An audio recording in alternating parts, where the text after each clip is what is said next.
Okay, hi, welcome to the show. So today I have a guest, a good friend of mine, Christoph Magnussen, and we are sitting here in your new office. The name is Home of New Work. House of New Work. House of New We call Work. it the House of New Work. The House of New Work. But it's a whole different story, yeah. It's a really, really cool place. Maybe we have some B-roll later that shows a little bit about the space here. It's really nice here. So yeah, today we will chat a little bit about how you became an entrepreneur and whatever. But to give a short introduction, I will hand over to yourself because you can better talk about yourself than I can. We met because of a common friend, Karl, who worked at Google at the time, is now working for Microsoft, and he said to me like, "Oh, you have to meet Christoph. He's a great guy. You will fit immediately together. You basically have same values and things, so you should meet." And so he introduced us, and maybe we come later also to this how this happened.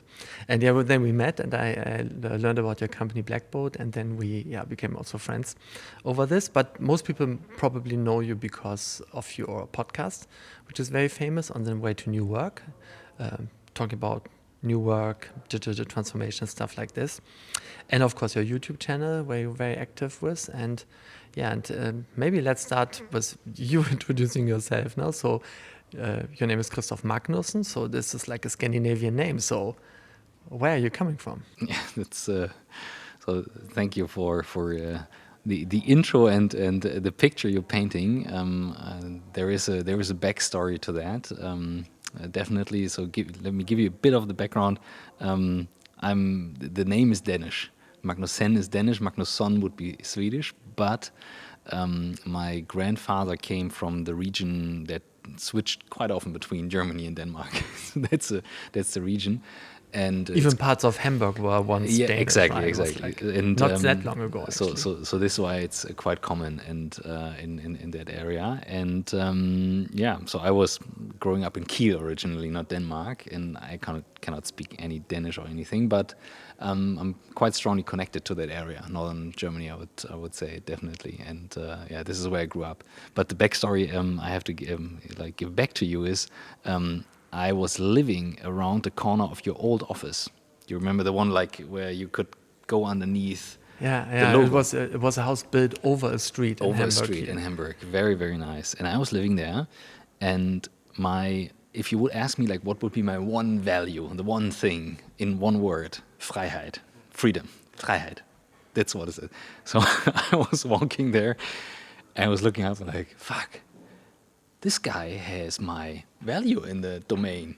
And I love .com domains. He even has Freiheit.com or whoever it is. I didn't know you by then. And then Karl introduced us. And I found out later that you are the guy with Freiheit.com. So I was, okay, that's a match.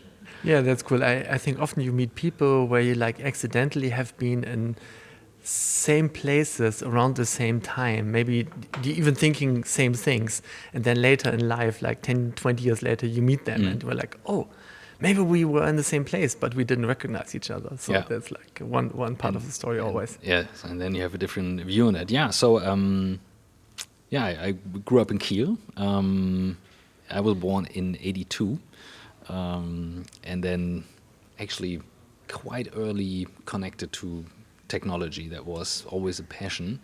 I remember that I was playing at a friend's an older guy. He's a lawyer now. I think he's 8 years older or something. And he had an Atari with Space Invaders. And my mom... Was an Atari a gaming console or was it an Atari 800 or 800. 1000? Or, Of one late 800 or one iteration or was it later? 500 and 1000? I don't know. I can't remember. One of the computers. Yeah. And I remember that we were playing with it, and I was so fascinated. And my mom bought it off the shelf from her friend, his mom. And I was like, okay, that's so cool. I was carrying home this Atari, and then what was this guy? Then was the mother selling? Got a new one. Got a new one, whatever. Like they were maybe dealing. Still a trauma. My computer was gone. I don't know. And then came an Amiga, and then the first Intel 386. 386, genau. Yeah, that's how it started then with the Intel computers, and then internet connection at home. My mom was freaking out about the phone bill, the classic story. So this is cool. how I kind of came. Yeah, into you were that. also into modems and 2400 My- baud and stuff like that. My Mailboxes. godfather, he was a manager for a famous comedian, and he was quite often in the US. And for my confirmation, when I was 15, something like that, 94, 95, he brought back a US 14.4 robotics modem. US robotics, yes, I remember that. I was so freaked out. That was so cool. That was so cool. And then, yeah, then it Yeah, started it was off. high speed at that time, basically. Everyone here back in the room is like, what the hell are these guys talking about? Okay, but that was basically then also your start very early into internet, and I also remember the times with Ataris and Amigas. This was actually the toy for in the youth starting to program. Did you also write programs there? What you programming? We had Atari ST was quite a little bit more a beast. and I was too young. I mean, how old were you in '82? In '82, I was 16. 16. And then when did you start programming? Early 90s? 83, 1 year later, 1983. With 17 already? Yeah, with 16. I think it was still 16, and I started programming on an Apple II, actually. Okay. So I saw an Apple II at a friend's house back then, but I never really connected to the programming part. I remember that. We had teachers very early on showing that to us. But when I was like in the same age, so teenager age, 16, 17, we had one teacher, a chemistry teacher, Herr Nagel, I remember that. He Maybe was he's still showing alive, us. so. I don't know. But Herr Nagel was famous for like Show what you did. doing something what would explode and stuff. But we had a computer room and he showed us Google in 98, very, very early, super early, and compared it to the most famous search engine back then, Alta Vista, and explained us the difference. Afterwards, now I can really value what he did. I mean, explaining the difference between search algorithm and then the directory you had. Crazy. And we had teachers who were very, very early involved in that. We had a German teacher who was also teaching Erdkunde, geography, and he explained us why the Silicon Valley is such an important area. And it was very hard to value that back then. And the funny part is my physics course, I had to, together with one of the managers and co-owners of one of the largest e-commerce providers in Germany, completely by accident. So I can only see now afterwards that there were very early hints in doing that, but I was never that early into programming. I was more fascinated at what can you do with it in the communication part. My father had a super early on a mobile phone that you could carry, and one of the funniest things you could do back then was you would call, oh, we're 3 hours late, and then he would ring the bell and say, haha, here we are. I was like, okay, that's stupid, but I could understand the use case as, I would say, a very early teenager, clearly. I think that's really cool because we were basically born into this time when all this started. So when you started this and I started programming, it was basically the beginning of the personal computer revolution. 1998, when your geography teacher showed you like Google, it was basically the start of the internet revolution. Even though 1995 Netscape went public, but still Google was not that much known. And October 1998, they founded their company. Actually, I also started 1998.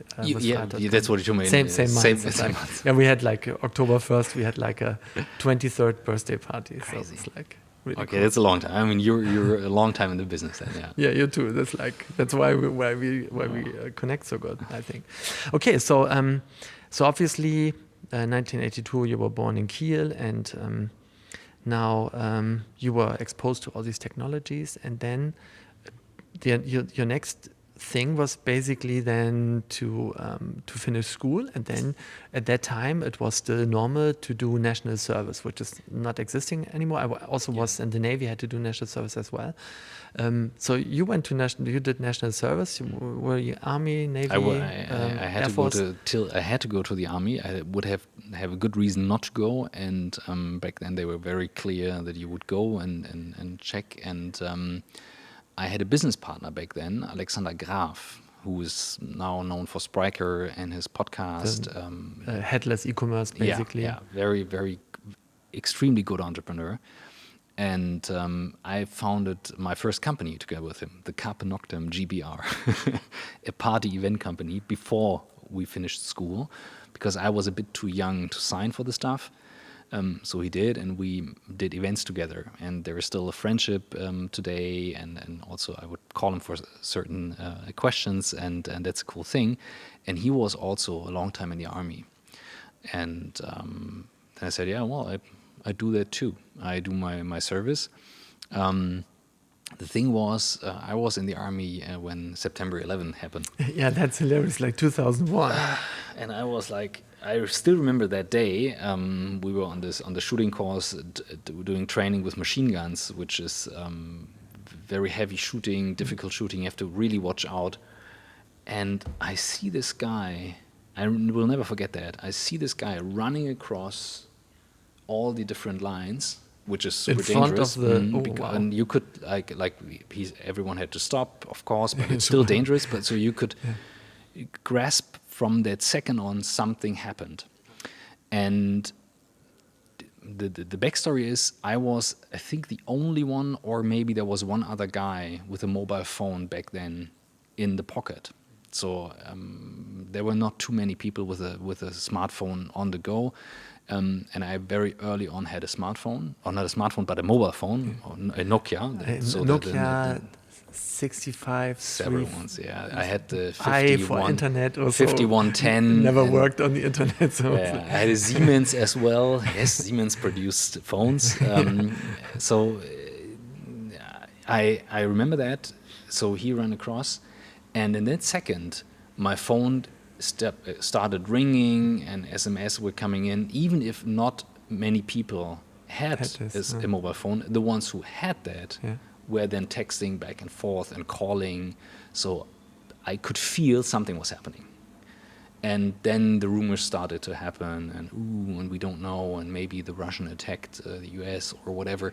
So there were so many rumors, and you didn't know. You didn't know, And in that second, it was because crazy. I was telling you about freedom, I felt not at all free anymore. I felt like not being able to make my own choices, and I felt like locked in. And I promised to myself, whatever happens, which we didn't know back then because we had to stay there for a longer time and like difficult. I told myself I will never gamble my personal freedom again. And this is a struggle I still have today. I always have to like find out like when do I say no to keep my freedom. But when I feel too much locked in, I step up. And this is also the connection to cloud services and all that stuff, because I had the feeling I could free myself from being attached to a computer, to a certain spot, to a certain person working with them. So there's a connection to the reason why I'm using the services. Also, like a smartphone is for me the feeling to like free myself from certain things doing. And now we could open the philosophical question: if the smartphone really makes us free, or again a slave. So maybe there is now the next iteration. Yeah. Everybody thought like the more we work towards a knowledge industry or a knowledge society, then people will have more time to spend and be more free. And actually, basically the opposite happened, that you do more stuff in less time, and you're always basically on the run and constantly. I mean, how is it for you? Because there's this always being ambivalent between, or ambiguous between the two sides of saying like technology can help me.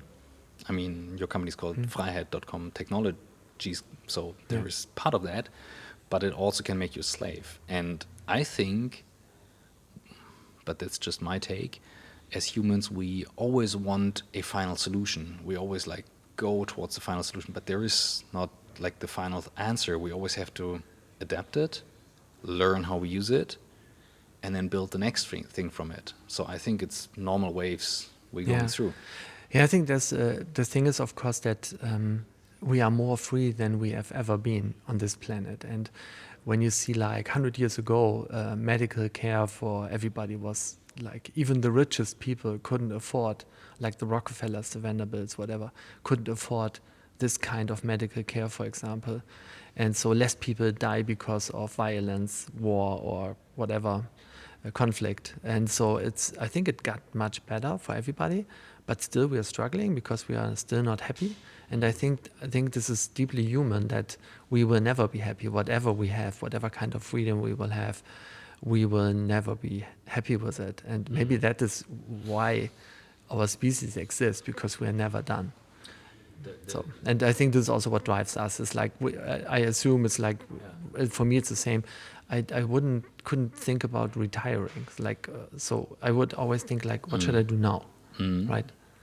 That's also a good question. I would challenge the question if we are freer than ever or if we are more locked in than ever. I was just on vacation for 10 days, and I didn't have a real long vacation for quite a while. And this time I really shut off everything. I had an autoresponder on WhatsApp. I think you received it. So when someone was texting me... You have a business account. Yeah, I have a business account, and then the answer is, I'm off. And this feels so good. But the area where we've been is like a very relaxing area for couples, and you could see it, but everyone was on their phone. And even the waiters and guys who were doing jobs there, on the way to, let's say, the pool guy sitting there, he was on the phone, and on the way back on the phone. And I would say, also from the latest lockout lockout from Facebook a couple of weeks ago, actually, just a few weeks ago, I would raise the question if we are freer than in the old days, or if just fewer people really have a clue how it works. I mean, there are some really smart people how it works. I mean, I'm a big promoter of cloud. I use cloud for everything very early on. I believe in that technology.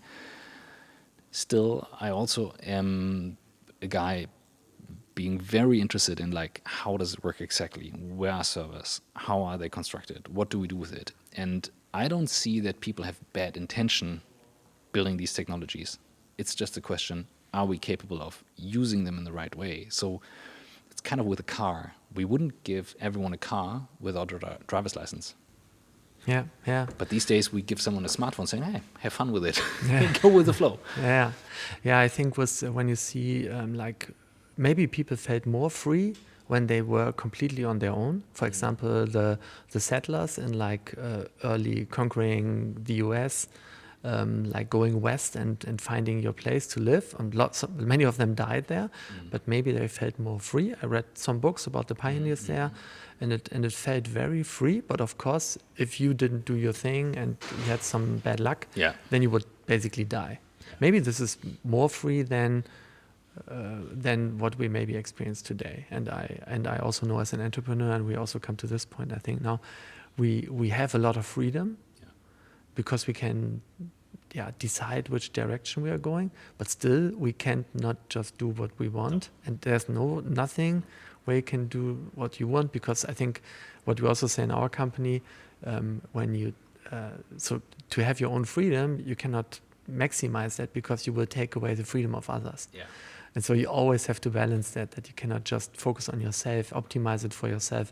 You also have to give away some of your freedom to make others also move. And I think this is where Carl connected us. Now I remember, because we are exactly the same value. You have all the freedom you want, unless you don't take away the freedom from someone else to organize people. And that's absolutely true. And that is also true for me as an entrepreneur. Even if I could do whatever I want, it's not how it works. There is a life to live. So then after finishing school and Bundeswehr, which is the German army, you you founded your first company in 1998 with Alexander Graf. You already told that. But in 2002 you started university studies. So you went to university in Switzerland. Was quite interesting. So you went to St. Gallen, which is a very, very elite university. I'm not quite sure how old it is. How old was it in 2002? I don't know how old they are. They are the Handelshochschule from the canton. I don't have the exact date, but the what makes it elite from the outside, it's not technically an elite school, I wouldn't say, but As a foreigner, there is a limitation, a quota of people who can join. So I think in the constitution of the canton, it says only 25% of the students can be foreigners, very strict. So foreigners applying have to make an application test. So you kind of have this thing. And then in the first year, they do a lot of tests, and the best one gives the ranking actually to all the others, because they only have a certain limits of people who they can get through, and this makes it, I would say, quite ambitious. But as I learned now over the years, I don't need people telling me, hey, try to perform. I do that myself, although I would say by heart I'm more a creative person. So if I would have done something very, very creative, I tried to apply it for advertising agencies earlier on to learn they're doing something. But still, I had the feeling that. What did you study there? Business. And so economics, business. Yeah. Most important thing from then. How much could you apply from what you've learned in university in your business? I mean, the thing that I learned is to challenge critical and complex questions, which I like. But of course, scientific method, basically. Yeah, in a more scientific studies, you would have done that more often. I would say I got a broad view, and I learned to connect with my friends, some very, very smart people and very ambitious people, which I like. Back then, consulting and investment banking was still a thing, entrepreneurship not, but a few of us were very interested in entrepreneurship. Now it got really big. And I think it switched around. Yeah. Maybe nobody wants to go interested. to investment banking maybe anymore and do entrepreneur stuff. We don't know. I don't know. I wouldn't judge it, but it wasn't my thing. So entrepreneurship was way more my thing. And the first guy I met at university was Adrian Locher. And he's still my best friend, and one of my best friends from the few, I would say. If I would say that the 5 closest friends, he's one of them. And I founded a company with him, and he is now with a company called Merantix, playing a very, very important role in the AI game in Europe. So this is all from university, and I would say the connections you make back then are very, very strong if you keep them. But if you ask me today, I maybe would go into something more creative, which could also be connected to technology. But I was maybe a bit afraid of not being good enough in that field. I don't know. I'm better in translating, in storytelling and translating, and making the connection between the real world and the technology world. I think this is so interesting because everybody's now streaming into tech, and want to become programmers because so well paid. Yeah, how was it with you? I mean, when you started, was it well paid? Oh no. I think when I started it wasn't sexy at all. It was like when you went to a party, it's like, oh, I study computer science. It was not the most exciting thing you could start a discussion from. And at that time, basically, computers were used in scientific computing and maybe in controlling machines and maybe also in financials or so, but not really to improve processes or support knowledge workers or stuff like that. It was very early. So I wrote the first applications basically to support workflows. So I worked for Mercedes-Benz at that time and built a software for them where they had to route orders for PCs around. So they were moving from the mainframe stuff to PCs. It was very early on. It was even not Windows at that time. Maybe it was very early versions of Windows. And it was before Windows 95 for sure. I think it was just beginning of 90s or so. Yeah. And it was really, really amazing because I had to buy these computers, put them there. They were not made for networks, but they had to somehow connect them to token ring and stuff like that. So I didn't have TCP IP and Ethernet at that time that much. It was very proprietary networks. And then they didn't know where the PCs are and who ordered one. And so I built a ordering system for them and a help desk system, which was very new at that time. And I went basically through the whole departments and talked with the people who were normally getting the order forms and the application forms on papers and like heading, like when you're writing on them, they were copying the writing through the papers in 9 layers, and then all these 9 layers moved into different parts of the organization, and I was basically following the flow and finding out what they were doing with it, right? Because then nobody didn't know where all these things went, and then maybe the plant manager wanted to have a PC and it wasn't delivered, and he was like, where is this thing? And then everybody was running around like, where's the order from the plant manager, and calling each other and figuring out who has what from the order now. And so I built a system for them to really optimize that. In that time, there was Windows 3.1 or something. I remember I did a computer course with my parents because my mom is always quite ambitious and wants to like learn new stuff. So like, we got to do that now. So like typing and all that stuff. And my dad was in that course, and I still hear him from the back these days, how he was like swearing, saying, "This is a shit, I don't like that. Like, why do I need to do that? I don't need that stuff." And he was like really having a hard time and a headache. That must have been around the same time. Yeah, this is really cool. Yeah, so, but then also you told me a cool story that in 2008 you basically brought Mark Zuckerberg to Hamburg. It was completely to Berlin and Munich. We can say you had an NDA, but it's long over, so we can talk about this now. So like there are images existing because you were asking like some interesting moments. When I remembered right, Facebook started 2006, right? It was 2004. But it was still then private, like for Harvard. No, it was back then, But in 2008 it was a thing. It was, I would say, in the startup scene, it was a big thing. Were they already in Germany with Facebook? They started. That was the thing. So I founded a company with Adrian after university, and I was short time in consulting, and in that consulting phase. I remember I was talking about CRM tools. I could see the potential of having contacts shared and all that stuff. So I was very fascinated with that. In 2000 what? 3, 4, and then 5 when I left university. And that was, you had a Salesforce account. Actually, nobody had ever thought like this would be the first cloud service, like contact data. I was looking for contact data thing. I was just looking up yesterday in a notebook how I made a note about OpenBC back then. OpenBC, now Xing, now New Work SE. Lars Henrichs, yes. Yeah, Lars Henrichs. And making a note saying I was looking for shared contact databases, which was not too easy back then to do with Microsoft Entourage on the Mac, Symantec or Outlook, Act. or Symantec, all that stuff. And Salesforce, Mark Benioff, he had interesting talks, which you couldn't see on YouTube because YouTube didn't exist then. That was only 2006. But there were presentations going around, and he came up and like with the idea of having no software, but the data on the internet. Yeah. On the internet. And when customer data on the internet. What could go wrong? And then people would say, like, you're nuts. You cannot give your contacts on the internet. That's too crazy. I'm like, but that's a super obvious idea because they're better in security, and like I could see like so many ways it would make sense. It's the same thing what we today tell our customers.